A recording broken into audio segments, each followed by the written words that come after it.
আপনাদেরও মনে রাখতে হবে, বাংলায় থাকতে গেলে বাংলাকে ভালোবেসে থাকতে হবে। বাংলায় থাকবেন আর বাংলার উপর অত্যাচার করবেন, এটা আমি মেনে নেব না। এত দুর্বল ভাবার কোনো জায়গা নেই। কখনো কখনো মানুষকে সহ্য করতে হয়, এখনো সহ্য করছি, এখনো ধৈর্য ধরছি, কিন্তু সহ্যের সীমা ছাড়িয়ে গেলে আমি যে কি করতে পারি তা আপনারা কেউ জানেন না। তার কারণ I am the product of the movement.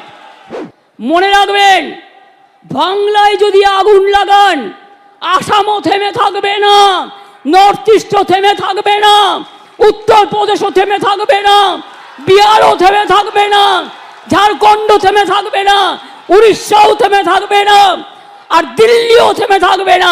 আপনার চেয়ারটা আমরা টলমল করে দেব।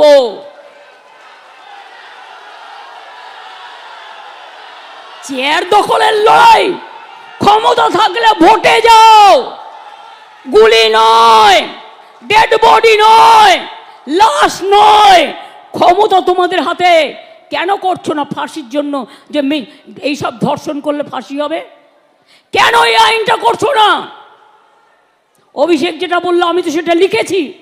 আমি এখনো বলি, নরেন্দ্র মোদী আপনার পার্টি কতটা আমায় চেনে আমি জানি না, কিন্তু আমি এটা মনে করি যতই ফান্ডিং করুন, অনেককেই ফান্ডিং করছেন আপনারা, খবর আমরা রাখি।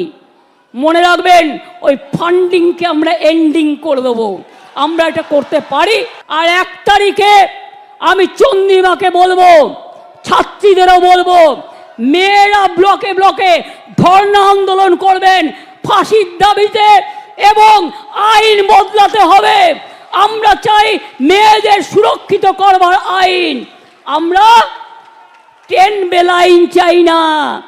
মোদির government, don't derail the train.